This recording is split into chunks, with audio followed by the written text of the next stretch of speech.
मैं कानपुर का हूँ, सब कुछ बर्दाश्त कर लेता हूँ। आदरणीय कप्तान साहब भी बैठे हैं, कहाँ चले गए क्या? चले गए, चलिए मेरा प्रणाम उनको बोल दीजिएगा। सर, मैंने कप्तान साहब का नाम इसलिए लिया कि मैं पुलिस अधिकारियों का बहुत सम्मान करता हूँ, बहुत इज्जत करता हूँ। मैं बचपन में भी जब मैं छोटा था तो पिताजी ने हमसे कहा कि पुलिस के बड़े अधिकारी बनना तो सपना हमारा पूरा हो जाएगा। सर, मैंने बहुत कोशिश की कि मैं पुलिस में बड़ा अधिकारी बन जाऊं, डीएम साहब, लेकिन मैं नहीं बन पाया। तो मैंने कानपुर में फिर अपना पर्सनल थाना खोल लिया। फिर दरोगा जी ने हमको असली थाना दिखाया। उसके बाद से मैं कवि सम्मेलन में आ गया। पर आप लोगों को मालूम नहीं, औरैया वालों, थाना नाम पता है किसने दिया है? थाना नाम हमारे कानपुर ने दिया है। थाना, चौकी।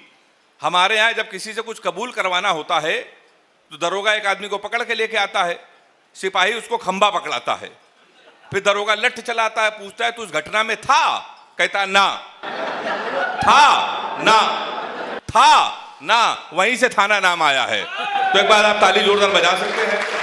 बहुत अच्छे। चलिए, और औरैया के बारे में बहुत अच्छा पढ़कर गए। औरैया के बारे में अजय भैया बहुत तारीफ करते हैं। भैया, औरैया जिले में हमसे थोड़ा अलग हो सकता है इटावा और कानपुर, लेकिन हरकतों में हम लोग बिल्कुल बराबर हैं। तमाम अजय भैया हमको बुलाते रहते, अद्भुत लोग हैं यहाँ के। सर, एक दिन तो मेरे पेट में दर्द हुआ, मैं अजय भैया घर में रुका था, एक डॉक्टर के पास गया। डॉक्टर साहब से हमने कहा डॉक्टर साहब पेट में दर्द हो रहा, कुछ दवाई लिख दो। डॉक्टर साहब ने सब दवाई लिखी। आधे घंटे बाद फिर हम डॉक्टर के पास गए। हमने कहा डॉक्टर साहब, जो 4 दवाई आपने लिखी है इसमें 3 तो मिल रही है, चौथी वाली दवाई क्यों नहीं मिल रही? तो डॉक्टर साहब ने कहा चौथी वाली दवाई नहीं थी, हमारी पेन की रिफिल खत्म हो गई थी। हम चला के देख रहे थे चलेगी कि नहीं चलेगी। तो हमने कहा डॉक्टर साहब, तुम्हारे चक्कर में पूरे औरैया का परिक्रमा हो गया। अब मेडिकल स्टोर वाले और बड़े वाले, एक मेडिकल स्टोर वाला कहने लगा भैया आज ये दवा खत्म हो गई, कहो तो कल मंगा दें। एक कहने लगा कहो तो इसका सब्स्टिट्यूट दे दें। जो तीसरे ने कहा वो औरैया वाला ही कह सकता है, तो हाथ उठा के ताली बजाना। तीसरे वाले ने कहा पांडे कोरोना की दवा है, कोरोना दोबारा आएगा तभी दवा हम तुमको दे देंगे। तो ये हमारा भाई साहब औरैया है, मैं प्रणाम करता हूँ। देखिए, महिला शक्ति के नाम पर हमारी दीदी हैं, पीछे बैठी हुई हैं, प्रियंका जी हैं, बहुत अच्छा है और होना भी चाहिए। मैं बहुत सम्मान करता हूँ। आप अपनी पत्नियों को सर चारों धाम की यात्राएं कराइए, इनको आप मूवी दिखाने ले जाइए, इनके साथ कभी शॉपिंग मत करना, जीवन भर रोएंगे। मैं रो रहा हूँ। 3 दिन पहले अभी मैं शॉपिंग मॉल में गया, मतलब कानपुर में गया। हमारी पत्नी कहने लगी रोज इस टीवी में उस टीवी में तुम्हें कुछ कपड़े दिलाना है। हमने कहा दिला लो। एक शॉपिंग मॉल में ले गई, दुकान वाले को बुलाया कि भैया कुछ शर्ट दिखाओ। हमारी पत्नी ने हमसे पूछा नीली वाली शर्ट कैसी है? सर, आपने जितने लोग हों अपने कलेजे पे हाथ रख के कसम खाएं, अगर आपकी पत्नी आपसे कोई चीज पूछ ले कैसी है तो आपको डर के मारे कहना पड़ेगा अच्छी है। जलादी जी, सही कह रहा हूं ना मैं? सही कह रहा हूं ना मैं? आपको हाँ में हाँ मिलानी पड़ेगी।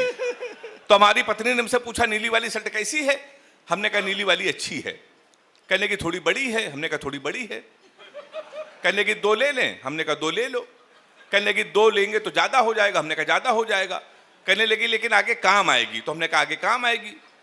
कहने लगी पीली वाली खिलेगी? हमने कहा पीली वाली खिलेगी। कहने लगी नीली वाली में तुम देवानंद लगोगे? हमने कहा नीली वाली में देवानंद लगेंगे। कहने का सबसे अच्छी हरी वाली लगेगी? हमने कहा हरी वाली का कोई जवाब नहीं है। बोली हरी वाली पसंद है? हमने कहा पसंद है। बोली ले ले? हमने कहा ले लो।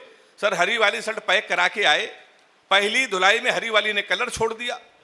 अब वो बेलन लेके हमारे पास आई, कहने लगी मैं 3 घंटे से कह रही थी लाल वाली ले लो। ताली हाथ उठा के बजाओ, नहीं यहीं रहेगा हाथ हमारा। बहुत अच्छे।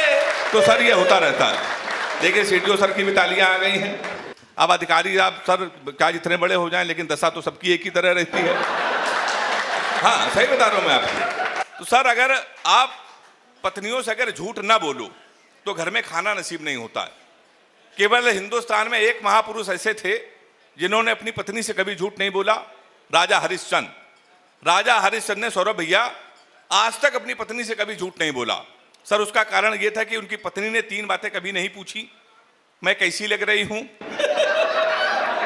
फोन किसका था, कहां से आ रहे हो। ये 3 बातें आपसे भी नहीं पूछी जाएंगी तो आप भी नहीं झूठ बोलोगे। तो आप ताली एक बार बजा सकते हैं जोरदार। तो हमारा उत्तर प्रदेश सर, देखिए वीर रस पे गौरव चौहान ने क्या शानदार शुरुआत करी, पाकिस्तान को खत्म कर देंगे, निपटा देंगे, वो कर देंगे। सर, औरैया का जो वीर रस है वो बड़ा अद्भुत टाइप का है। अजय अंजाम जी हमारे औरैया के साथ, मैंने कहा भैया ये बताओ पाकिस्तान को तुम कैसे निपटाओगे। अब औरैया का आदमी पाकिस्तान को अपनी स्टाइल से कैसे निपटाएगा। मैंने 4 लाइन लिखी। मैंने अजय भैया से पूछा पाकिस्तान को तुम कैसे निपटाओगे। अजय भैया ने मुझे 4 लाइन सुनाई कि मिल जाए हमको आतंकी तो अपने बूते मारेंगे, अपने दम पर, सेल्फ डिपेंड।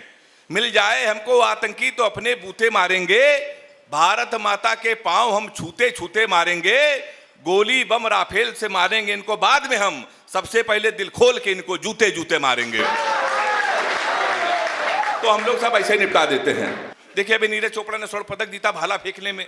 एक वीर रस के कवि ने हमसे कहा भैया अगर यही भाला पाकिस्तान में फेंक दिया जाए पाकिस्तान तो खत्म। हमने कहा इसमें हिंदुस्तान की बेइज्जती है, भाला इतना बड़ा, पाकिस्तान इतना बड़ा। 4 लाइनें मैंने पाकिस्तान को निपटा दिया। अगर वो निपट गया हो तो तालियों का महोत्सव करना कि कपड़े जिस पे टंगते हैं वो कीली फेंक के मारेंगे, कसी हुई ना मिल पाई तो ढीली फेंक के मारेंगे, जो भाला फेंका नीरज ने वो चीन की खातिर रखा है, पाकिस्तान तुमको तो हम तीली फेंक के मारेंगे। तो सर हमारा पाकिस्तान ऐसा ही है। हमसे लोग तुलना करते हैं यार तुम्हारे उत्तर प्रदेश के लोग कितने आलसी, कितने नकारा हैं, हरियाणा के लोगों को देखो ये लोग स्वर्ण पदक जीतते हैं, पंजाब के लोगों को देखो। तो हमने कहा सर हरियाणा के बच्चों में हमारे उत्तर प्रदेश के बच्चों में बहुत अंतर है। हरियाणा का बच्चा सर सुबह 4 बजे जगता है, सबसे पहले जाता है जिम, 4-5 घंटे जिम करता है, मॉर्निंग वॉक करता है, 5-6 किलो फल खाता है, वो सो जाता है। शाम को 6 बजे फिर वो सो के उठता है, फिर वो 2-4 घंटे टहलता है, फल खा के वो सो जाता है। हमारे उत्तर प्रदेश के लड़के औरैया, इटावा, मैनपुरी, कानपुर के सुबह 9:30 बजे सो के उठते हैं, वो भी तब जब उनका बाप उनको लतियाता है। सबसे पहले वो जाता है घर के नजदीक पुलिस चौकी, दरोगा जी के साथ एक सेल्फी लेता है, फेसबुक में पोस्ट करता है, नए चौकी इंचार्ज रामकिशोर कनौजिया भाई साहब का सानिध्य प्राप्त हुआ। होता है ना भाई साहब। फिर वो आके सो जाता है। शाम को 7 बजे सो के उठता है, उसी दरोगा को प्रेशर में लेने के लिए स्पीकर खोल के फोन करता है, दरोगा जी नमस्कार, पहचाना।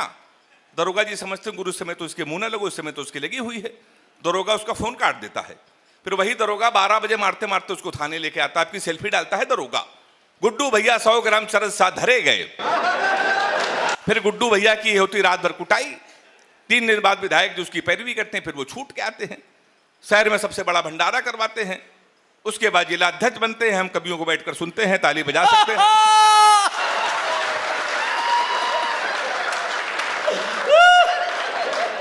सर यहां के लिए नहीं है, मुझे सुरक्षित कानपुर जाना है। अरे कानपुर के तब तो आपके भी लागू हो गया। एक बार हमारे जिला अध्यक्ष जी के लिए जरा जोरदार तालियां बजा दीजिए, जोरदार। देखिए राजनैतिक व्यक्ति वही होता है, नेता वही होता है, कहा जाता है। हमारे विनीत भैया हमारे आदर्श अक्सर मंचों पर कहते हैं और मुझे ही बताते हैं, कवि सम्मेलन पर राजनीति से जुड़ा व्यक्ति वही सामने बैठ सकता है जो बेदाग हो।